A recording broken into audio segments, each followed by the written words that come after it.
بسم اللہ الرحمن الرحیم۔ السلام علیکم ورحمۃ اللہ وبرکاتہ۔ میں آپ سب کو اپنے اس چینل کی سیریز کی ایپیسوڈ 27 میں خوش آمدید کہتا ہوں۔ آج ہم بات کریں گے 4 عظیم فقہا کے بارے میں جنہوں نے اسلامی فقہ کی تدوین میں بنیادی کردار ادا کیا۔ یہ 4 جلیل القدر ہستیاں امام اعظم ابو حنیفہ رحمۃ اللہ علیہ جو فقہ حنفی کے بانی ہیں، امام مالک رحمۃ اللہ علیہ جو فقہ مالکی کے بانی ہیں، امام شافعی رحمۃ اللہ علیہ جو فقہ شافعی کے بانی ہیں، اور امام احمد بن حنبل رحمۃ اللہ علیہ جو فقہ حنبلی کے بانی ہیں۔ یہ 4 امام اسلامی فقہ کی تدوین کے بانی سمجھے جاتے ہیں اور ان کی تعلیمات آج بھی امت مسلمہ میں مستند سمجھی جاتی ہیں۔ امام اعظم ابو حنیفہ رحمۃ اللہ علیہ جو فقہ حنفی کے بانی ہیں، آپ کی پیدائش سن 80 ہجری کوفہ میں ہوئی۔ آپ نے تعلیم تابعین جیسے حضرت عطا بن ابی رباح رحمۃ اللہ علیہ، امام شبعی رحمۃ اللہ علیہ اور حماد بن ابی سلیمان رحمۃ اللہ علیہ سے حاصل کی۔ آپ فقہ کو باقاعدہ ترتیب دینے والے پہلے فقیہ تھے۔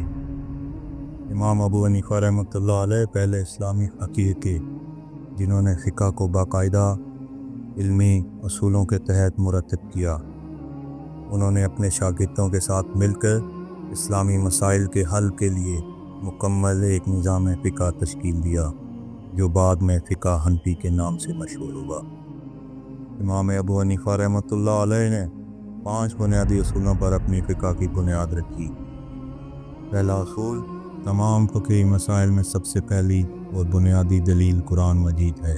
دوسرا اصول، اگر کسی مسئلے کا واضح حکم قرآن میں نہ ملے تو صحیح اور مستند حدیث کو بنیاد بنایا جاتا ہے، اور اگر قرآن اور حدیث میں کوئی واضح حکم نہ ہو تو صحابہ اکرام رضی اللہ عنہ اور امت کے علماء کا متفقہ فیصلہ قبول کیا جاتا ہے۔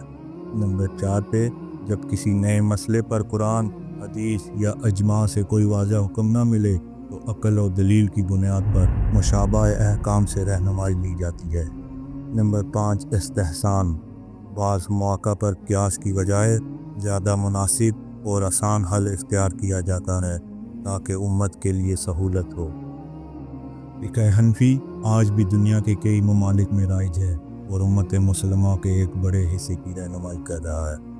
ہمارے دوسرے بڑے امام مالک رحمۃ اللہ علیہ ہیں جو فقہ مالکی کے بانی ہیں۔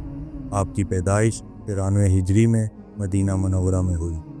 آپ نے تعلیم تابعین سے حاصل کی جن میں حضرت نافع رحمۃ اللہ علیہ، حضرت امام ظاہری رحمۃ اللہ علیہ اور رابعہ رائے رحمۃ اللہ علیہ شامل ہیں۔ امام مالک رحمۃ اللہ علیہ نے حدیث پر زیادہ زور، خاص طور پر مدینہ کے عمل کو اہمیت دینا سکھایا۔ آپ نے فقہ کی مشہور کتاب الموطا لکھی جس میں 1720 احادیث جمع کی۔ آپ کے بارے میں امام شافعی رحمۃ اللہ علیہ نے فرمایا، جب فقہ میں امام مالک رحمۃ اللہ علیہ کا ذکر آئے تو جان لو کہ وہ ستارہ ہیں۔ اس کے بعد ہمارے تیسرے امام حضرت امام شافعی رحمۃ اللہ علیہ ہیں جو فقہ شافعی کے بانی ہیں۔ آپ کی پیدائش سن 150 ہجری غزہ میں ہوئی۔ آپ نے تعلیم امام مالک رحمۃ اللہ علیہ، امام محمد بن حسن شیبانی رحمۃ اللہ علیہ اور حضرت سفیان رحمۃ اللہ علیہ سے حاصل کی۔ آپ نے فقہ کے اصولوں کی بنیاد رکھی۔ کتاب الرسالہ میں اصول فقہ کو پہلی بار مدون کیا۔ آپ نے حدیث، قیاس، اجماع اور استحساب پر زیادہ زور دیا۔ آپ کے بارے میں امام احمد بن حنبل رحمۃ اللہ علیہ نے فرمایا، امام شافعی رحمۃ اللہ علیہ ہمارے لیے سورج کی روشنی کی طرح ہے۔ اور امام شافعی رحمۃ اللہ علیہ کا ایک مشہور قول ہے کہ جب کسی معاملے میں حدیث صحیح ہو تو وہی میرا مذہب ہے۔ اس کے بعد ہمارے امام احمد بن حنبل رحمۃ اللہ علیہ جو فقہ حنبلی کے بانی ہیں۔ آپ کی پیدائش سن 164 ہجری بغداد میں ہوئی۔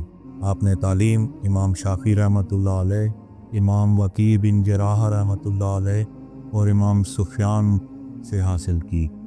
آپ نے حدیث پر سب سے زیادہ زور دیا۔ کتاب المسند لکھی جس میں 40,000 احادیث جمع کی گئیں۔ فقہ میں حدیث، اجماع اور قیاس پر اعتماد کیا۔ آپ کے بارے میں امام بخاری رحمۃ اللہ علیہ فرماتے ہیں، میں نے حدیث میں امام احمد جیسا کوئی نہیں دیکھا۔ اور امام شافعی رحمۃ اللہ علیہ کا قول ہے کہ بغداد میں نے امام احمد رحمۃ اللہ علیہ سے زیادہ متقی اور حدیث پر عمل کرنے والا کوئی نہیں دیکھا۔ چاروں اماموں نے اسلامی فقہ کی تدوین میں بنیادی کردار ادا کیا۔ ان کی تعلیمات پر آج بھی پوری دنیا میں عمل کیا جاتا ہے۔ ہر امام نے قرآن و حدیث کی بنیاد پر اجتہاد کیا اور اپنی فقہ کی بنیاد رکھی۔ یہ چاروں فقہا امت کے عظیم ستون ہیں اور ان کی خدمات قیامت تک باقی رہیں گی۔ میں یہ اپنی ویڈیو امام احمد بن حنبل رحمۃ اللہ علیہ کی اس دعا کے ساتھ ختم کرتا ہوں، جس کا ترجمہ کچھ یوں ہے: اے اللہ، جس طرح تو نے میرے چہرے کو تیرے سوا کسی کے لیے سجدہ کرنے سے محفوظ رکھا، اسی طرح میرے چہرے کو تیرے سوا کسی کے آگے سوال کرنے سے بھی محفوظ رکھ۔ امید کرتا ہوں آپ کو میری یہ ویڈیو پسند آئی ہوگی۔ برائے مہربانی چینل کو لائک، سبسکرائب اور دوستوں کے ساتھ شیئر کرنا مت بھولیے گا۔ جزاکم اللہ خیر۔